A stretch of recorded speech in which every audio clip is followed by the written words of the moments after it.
중국의 한 역사가가 참 인상적인 말을 했습니다. 이렇게 말했는데요. 중국의 역사는 길이가 아니라 두께로 말해야 한다. 중국의 역사는 길이가 아니라 두께로 말해야 한다. 길이가 중요하지 않다는 뜻이 아닙니다. 저는 얇고 길게 가는 거 좋아합니다. 그게 인생에서 참 중요하다라는 생각을 많이 합니다. 20대 때는 안 그랬는데 30대 때도 안 그랬고 이제 사실 중반을 이렇게 시점에서 길게 가는 게 정말 중요하다는 생각이 듭니다. 이제 그런 차원에서의 제가 말씀을 드리는 게 아님을 설교를 들으시면서 아실 겁니다. 다시 한번 같이 한번 읽어보실까요? 오늘 설교에 굉장히 큰 테마가 되는 내용인데요. 같이 한번 읽어보겠습니다. 시작. 중국의 역사는 길이가 아니라 두께로 말해야 한다. 중국의 역사만 빼면 그 뒤에가 오늘 설교의 테마가 될 것 같습니다. 여러분들 이 말에 대해서 어떻게 생각하십니까? 함께 읽어보셨는데 길이가 아니라 두께로 말해야 한다. 참 인상적인 말이지 않습니까? 두께로 말하는 역사는 이 역사가가 하는 말입니다. 과거에 무엇을 했느냐 이게 중요하지 않다는 겁니다. 그보다는 과거의 그 역사가 지금 현재에 어떤 영향을 끼치고 있느냐, 그래서 미래를 책임질 수 있는 역사냐라는 질문에 답할 수 있을 때 이것이 중요하고 그 두께가 있는 역사다라고 말할 수 있다는 것입니다. 중국 산동성에 있는 곡부라는 곳에 가보면 공자의 묘가 있다고 합니다. 그리고 그곳에서 40km쯤 떨어진 곳에 맹자의 묘가 있다고 합니다.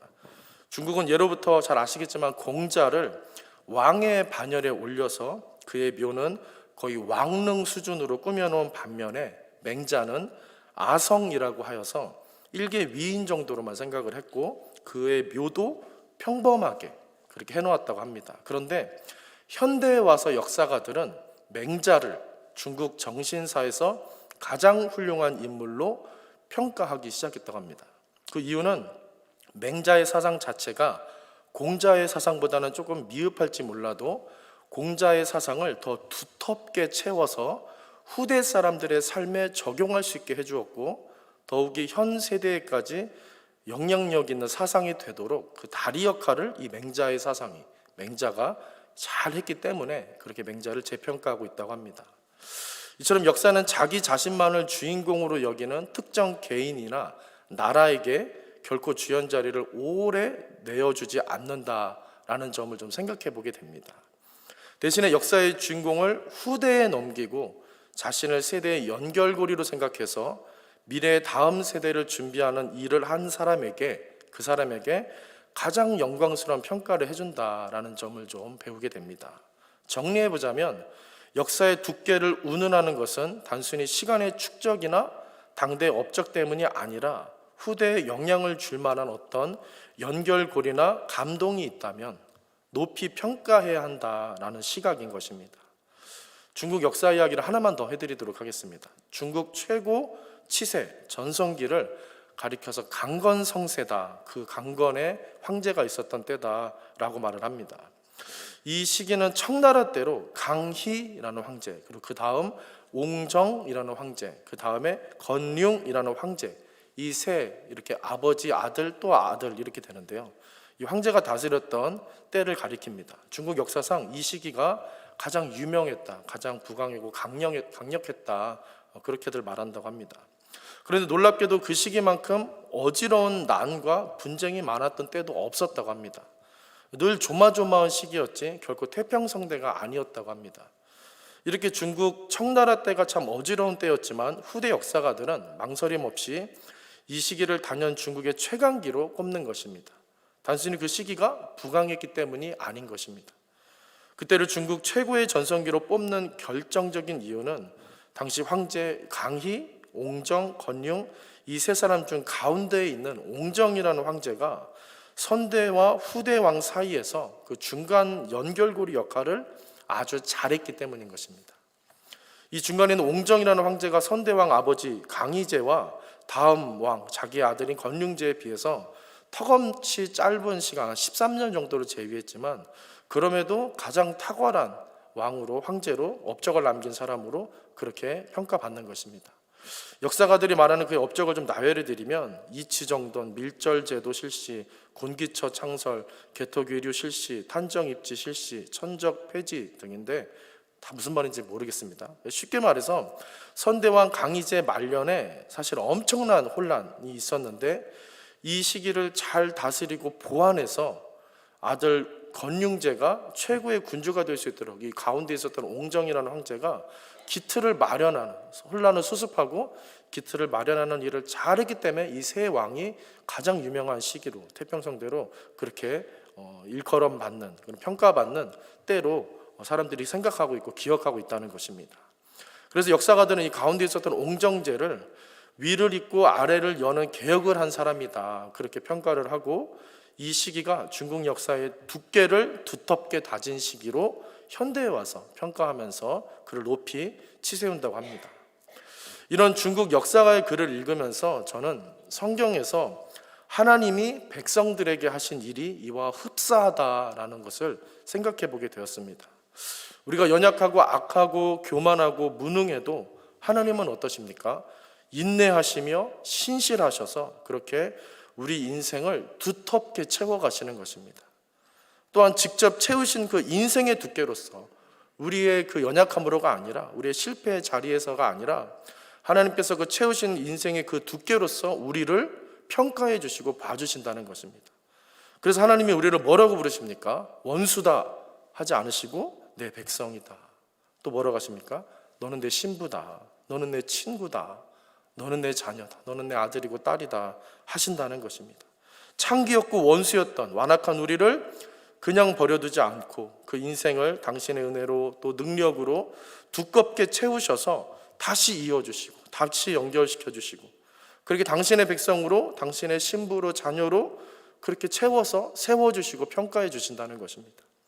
빈약했던 우리 인생을 이렇게 두텁게 채우시고 그 두께로서 우리를 기억하시고 봐주시는 하나님을 기억하시기를 바랍니다.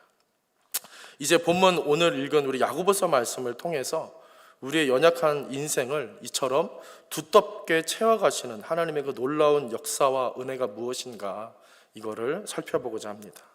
본문 말씀을 우리 처음 절 같이 한 번만 더 읽어왔으면 좋겠습니다. 함께 한번 읽겠습니다. 시작. 믿음의 기도는 병든 자를 구원하리니 주께서 그를 일으키시리라. 혹시 죄를 범하였을지라도 받으리라. 아멘. 이 말씀을 읽으면 단순히 기도 열심히 해라 라는 말쯤으로 이해될 수도 있습니다. 그런데 야고보서 전체 문맥을 보시면 여기에는 그 이상의 의미가 담겨 있음을 알 수 있습니다. 야고보서가 우리에게 참 잘 알려진 성경이죠. 전체 메시지가 어떻게 됩니까? 여러분들께서 이렇게 머릿속에 좀 그려지실 거예요. 성도로서 어려움 당할 때 더 적극적으로 믿음의 삶을 살아라, 이게 야고보서 말씀입니다. 그 어려움을 이겨내는 삶의 행함이라는 말이 되게 많이 나오죠. 그래서 사도 바울의 그 로마서와 대치되는 성경이다라고 말하는 과거의 신학자들도 있었습니다. 그 어려움을 이겨내는 삶의 행함으로써, 그 행함을 보여줌으로써 네가 진짜 그리스도인인지, 진짜 교회인지, 너의 그 진짜 믿음을 그 삶의 실천의 행함으로써 보여줘라. 이게 야고보서의 주된 내용입니다. 그러다가 마지막에 정리하듯 5장 거의 끝부분에 나오는 결론과도 같은 말씀이 오늘 본문인데, 본문 앞에 있는 몇 구절을 좀 먼저 살펴보도록 하겠습니다. 본문에 접근하기 위해서. 그래서 여러분 가능하시면 성경을 보시면서 따라오시면 더 이해가 쉽게 되실 것 같습니다. 5장 6절에 보시면 이렇게 나와 있습니다. 너희는 의인을 정죄하고 죽였으나 그는 너희에게 대항하지 아니하였느니라. 다시 한번요. 너희는 의인을 정죄하고 죽였으나 그는 너희에게 대항하지 아니하였느니라. 그래서 어쩌라는 것입니까? 너희도 이와 같이, 그분과 같이, 그리스도와 같이 환난 때에 인내하고 참으라는 겁니다. 나 믿고 참아라 하시는 겁니다. 그리고 어느 정도로 그럼 인내해야 하냐?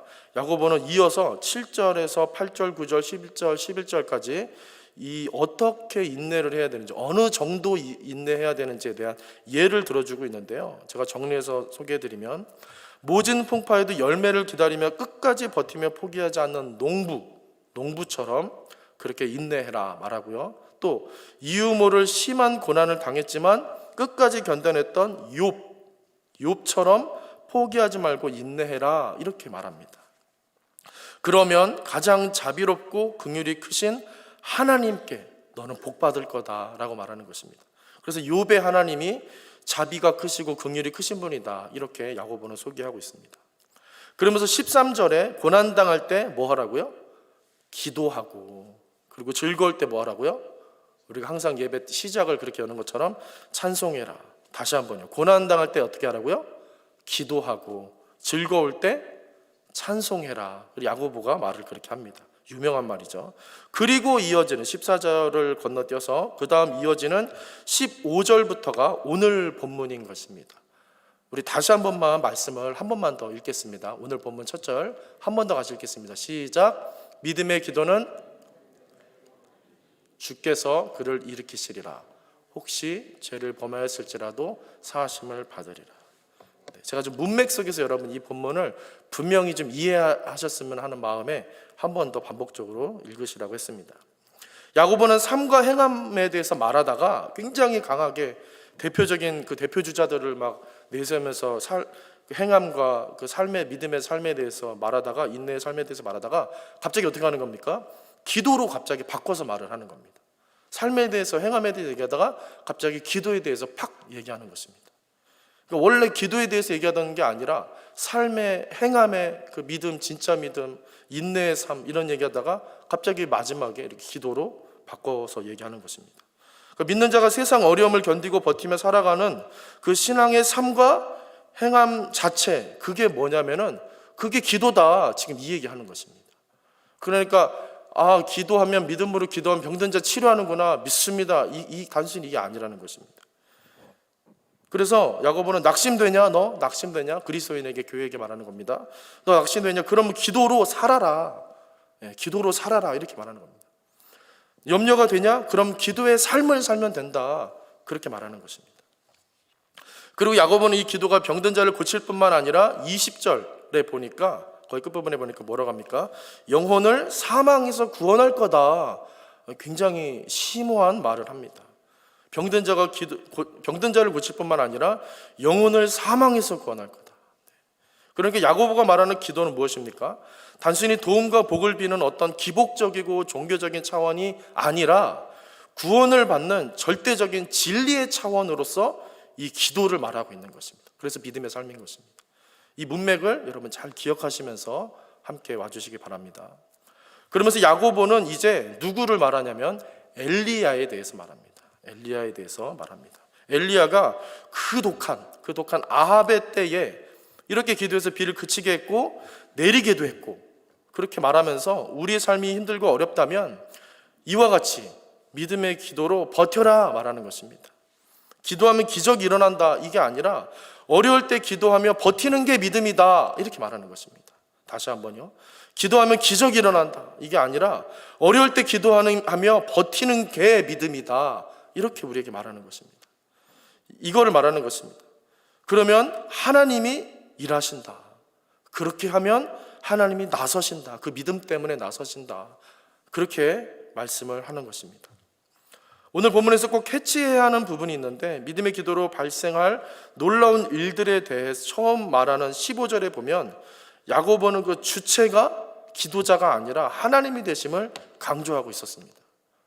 믿음의 기도는 병든 자를 구원하리니 주께서 그를 일으키시리라. 그 믿음을 보고 주님께서 일하신다는 것입니다. 반면에 엘리야에 대해서는 뭐라고 말하냐면은, 같이 한번 읽어볼까요? 시작. 우리와 이 유명한 선지자에게 일어난 그 놀라운 일들이 어떻게 됐다는 것입니까? 하나님의 주체로 이루어졌다, 이렇게 시작하는 것입니다. 기도에 대해서 선포할 때 엘리야는 결코 특별하지 않았지만 그의 기도를 받으신 분이 특별했다, 이렇게 말하고 기도에 대해서 계속 말하고 있는 것입니다. 즉 야고보는 하나님을 말하고 있는 것입니다. 하나님을 말하고 있는 것입니다. 욥과 엘리야 같이 대단한 사람들을 말하며 기도를 가르치고 있지만 그의 목적은 하나님이신 것입니다. 그래서 야고보의 말투는 단순하고 투박하지만 힘이 있고 거리낌이 없고 타협이 없는 것입니다. 야고보는 시종일관 기도해라 그럼 된다, 끝부분에서 이렇게 심플하지만 파워풀한 얘기를 하는 것입니다. 야고보는 짧지만 이처럼 흔들림이 없는 뿌리 깊은 나무와 같은 느낌으로서 성경을 쓰고 우리에게 말해주고 있는 것입니다.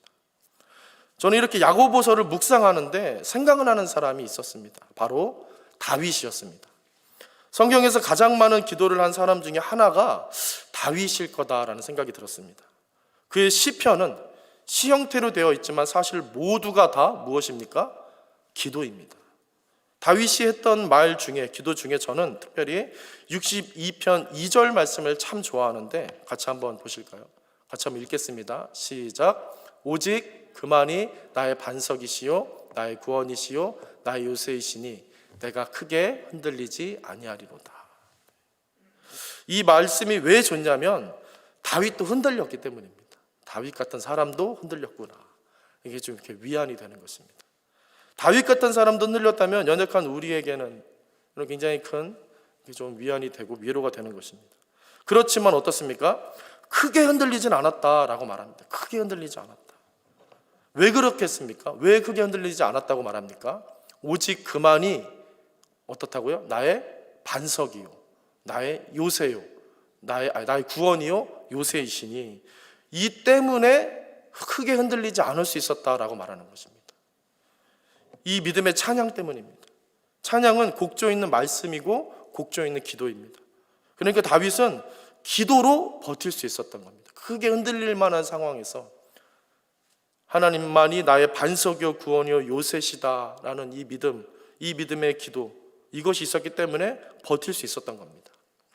하지만 이렇게 인생을 크게 흔들리지 않게 붙든 그의 기도는 어떤 종교적인 기도 행위만이 아닌 것입니다. 다윗 역시 그 기도 행위, 이 종교 행위 자체를 우리에게 권유하는 게 아니죠. 무엇을 권유하고 있습니까? 방금 제가 다시 한번 강조하며 하나님에 대해 소개한 것처럼 하나님을 말하고 있는 것입니다. 나의 반석이요 구원이요 요새이신 하나님 때문에 내가 크게 흔들리지 않았다. 하나님의 그 주체성을 다시 한번 강조하고 있는 것입니다. 내가 기도를 이렇게 잘한다. 내가 기도를 이렇게 많이 한다. 내 기도가 이렇게 능력 있고 효염이 있다. 이걸 말하는 게 아닌 것입니다. 반석이요 구원이요 요새가 되시는 하나님을 말하고 있는 다윗인 것입니다. 오늘 야고보도 기도를 잘하는 방법, 능력 있는 기도의 비결을 말하려는 게 아닌 것입니다.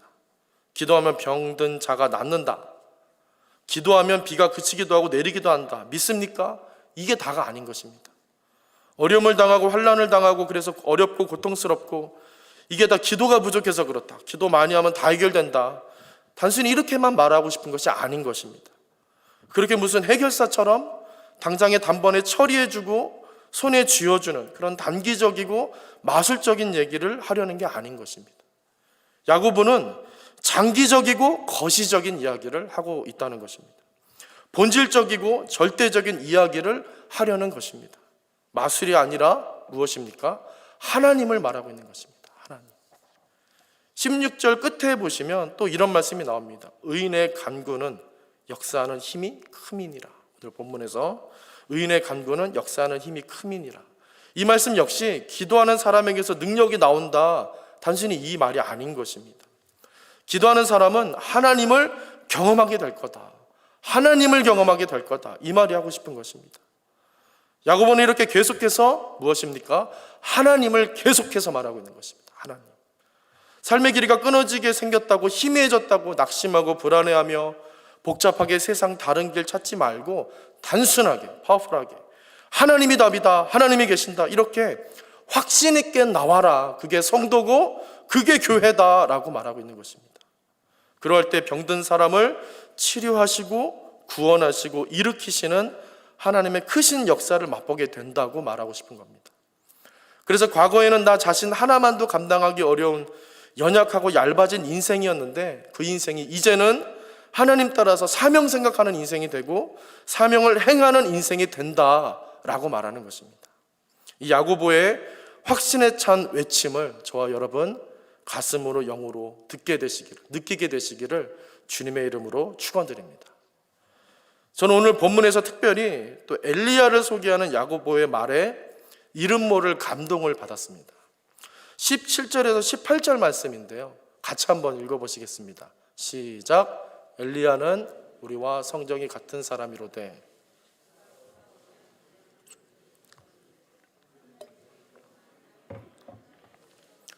다시 기도하니 하늘이 비를 주고 땅이 열매를 맺었느니라.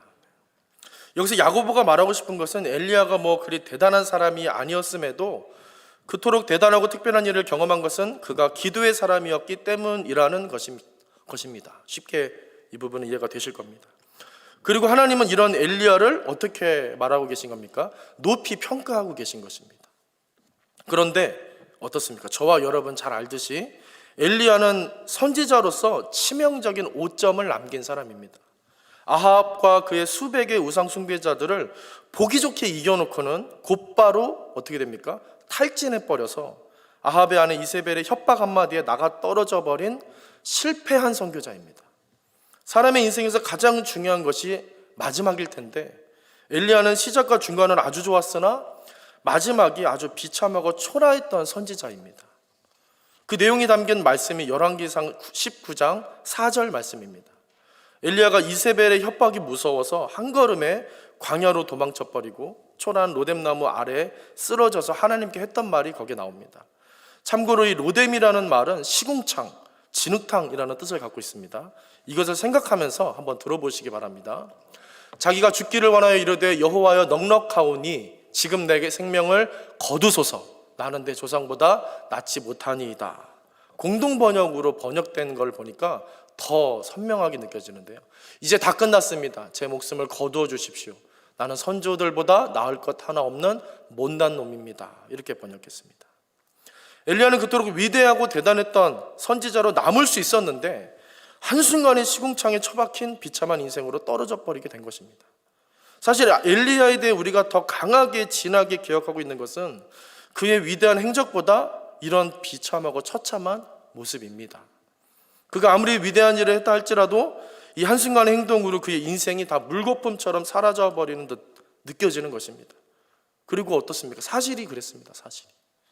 이처럼 우리 주변에는 처음과 중간에는 참 대단하고 좋았으나 마지막에 어려움을 당하게 되는 인생을 사시는 분들이 많이 있습니다.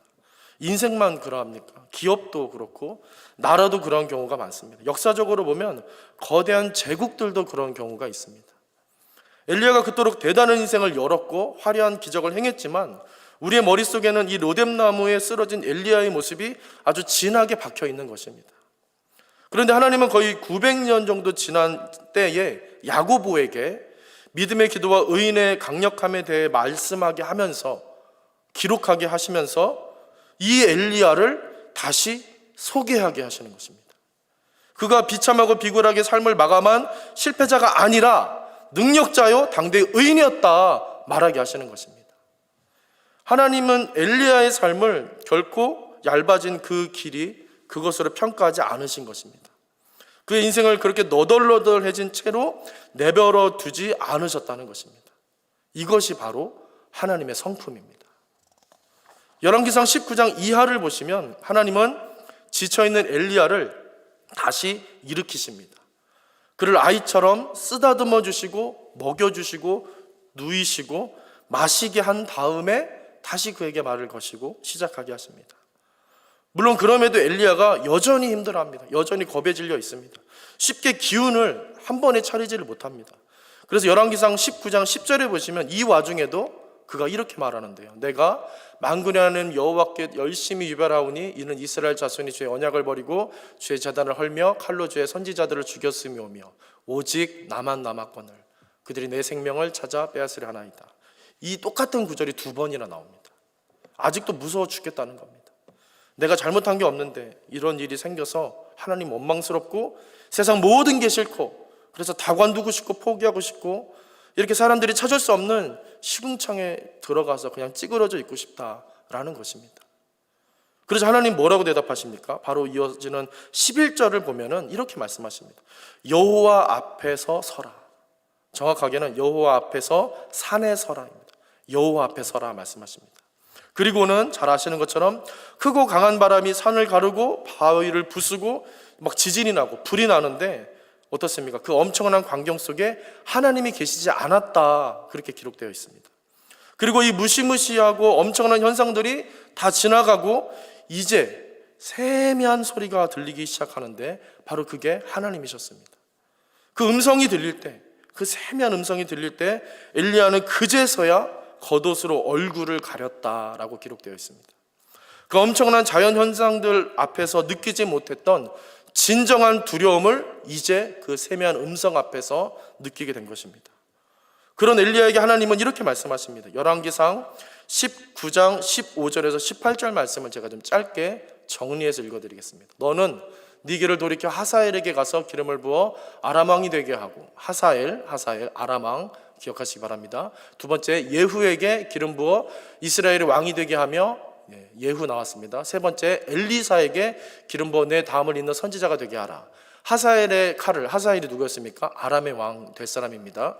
하사엘의 칼을 피하는 자를 예후가 죽일 것이요, 예후의 칼을 피하는 자를 세 번째 엘리사가 죽이리라. 또 7,000명을 남기리니 바알에게 무릎 꿇지 않고 입 맞추지 않은 자들이라, 이렇게 말합니다.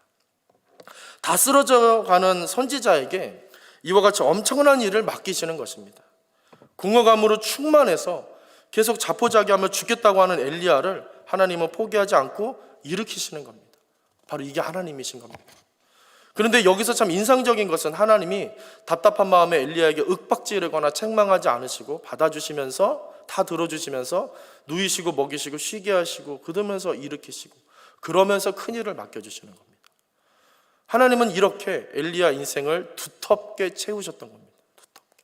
닳고 닳아 끊어지게 생긴 그의 인생을 아주 조심스럽게, 끊어질까 봐 아주 조심스럽게, 그 상처 덧나지 않게 아주 조심스럽게 붙잡고 여미어 주시고 채워 주시는 겁니다. 그분은 우리 인생에 대해 결코 서툰 분이 아니십니다. 그분은 우리 인생과 세상에 대해 세상 그 누구와도 비교할 수 없는 탁월한 전문가가 되십니다.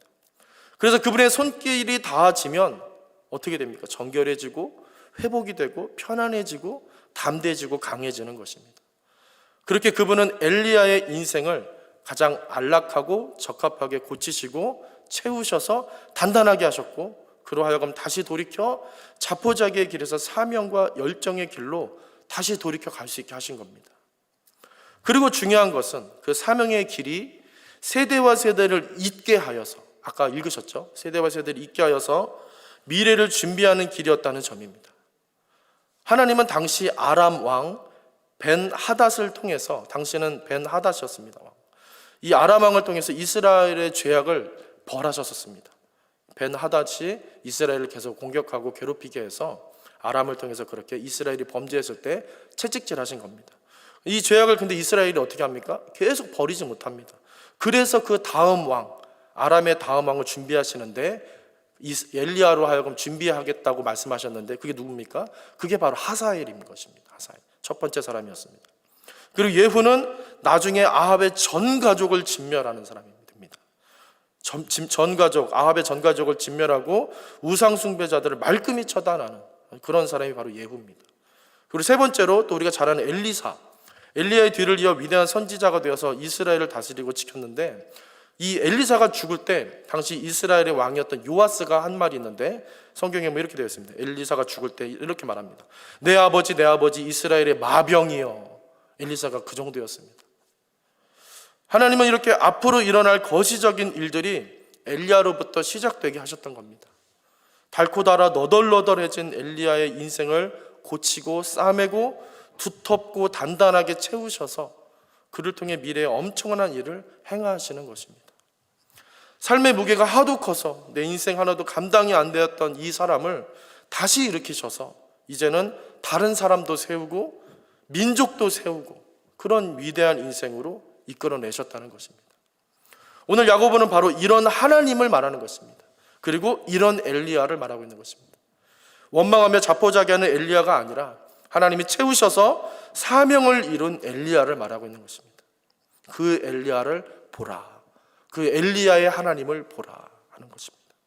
그는 한때 위대한 일을 했지만 마지막에 보기 좋게 쓰러져 자빠졌다. 하나님 앞에서는 결코 이런 인생 없다는 것입니다. 이것이 하나님의 성품이며 하나님의 능력인 것입니다.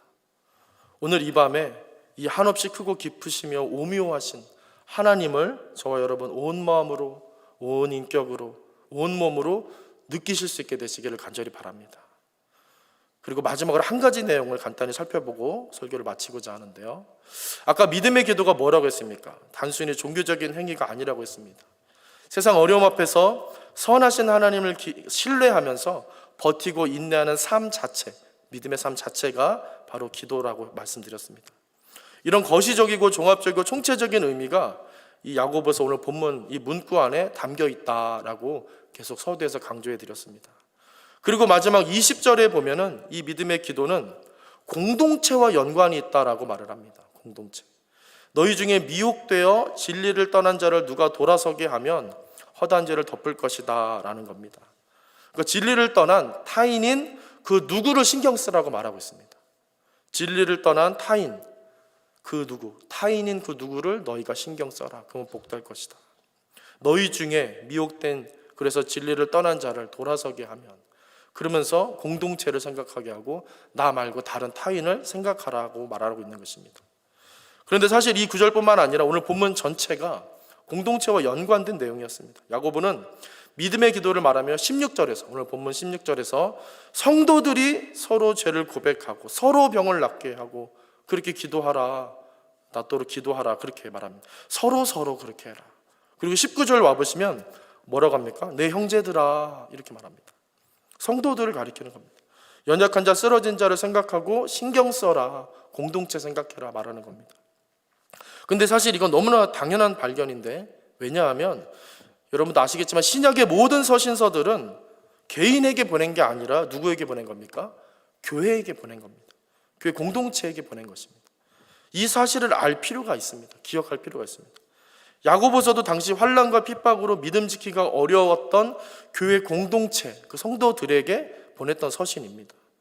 그래서 나만 하나님 잘 믿고 은혜 받는 것에서 넘어서 다른 사람들도 하나님 잘 믿고 은혜 받도록 살도록 돕고 섬기는 것, 이 사명으로까지 연결돼야 한다라는 것입니다. 그것이 하나님의 일이고 하나님의 영광이고, 그래서 하나님의 능력이 그 연결 속에 나타날 거다라고 야고보는 사실 말했던 겁니다. 즉 믿음의 기도는 그 내 인생을 두텁게 하는 동시에, 내 인생을 두텁게 하는 동시에 다른 사람의 인생을 두텁게 하며 우리의 공동체를 두텁게 하는 바로 하나님의 일이다라는 것입니다. 야고보는 그 일로 또 그 삶으로 우리를 초대하고 있는 것입니다. 우리는 아무리 인격과 성품과 열정과 지식과 경험과 재력이 뛰어나다 해도 어떻습니까? 연약합니다.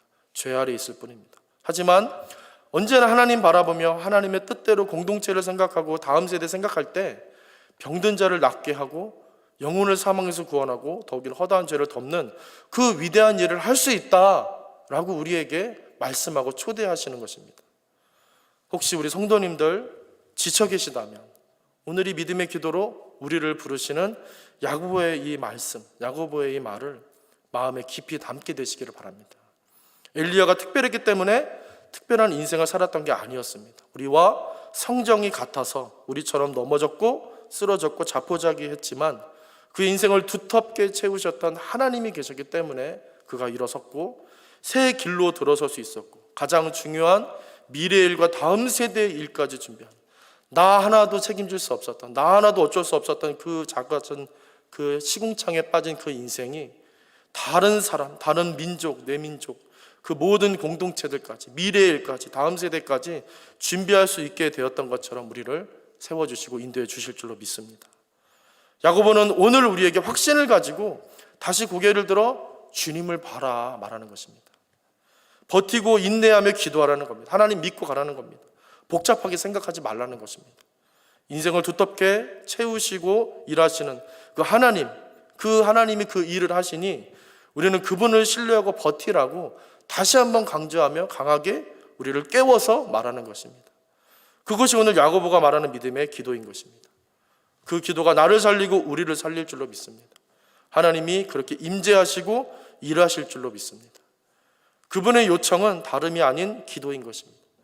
미시적이고 일시적이고 단기적이고 종교적인 일로서의 기도가 아니라 무엇입니까? 거시적이고 장기적이고 가장 본질적인 진리로서의 그 믿음으로서의 기도를 요청하고 계시다는 겁니다. 그분이 대안을 마련하시고 새 길을 열어주실 것입니다. 그분이 우리를 채우시고 충만하게 하셔서 우리로 성큼성큼 걷고 뛰게 하실 줄로 믿습니다. 그분의 임재와 그분의 일을 기대하시면서 오늘도 내일도 우리 성도님들 여전히 하나님 말씀 앞에서 엎드리기를 힘쓰시는 그런 귀한 믿음의 삶 살게 되시기를 주님의 이름으로 간절히 축원드립니다.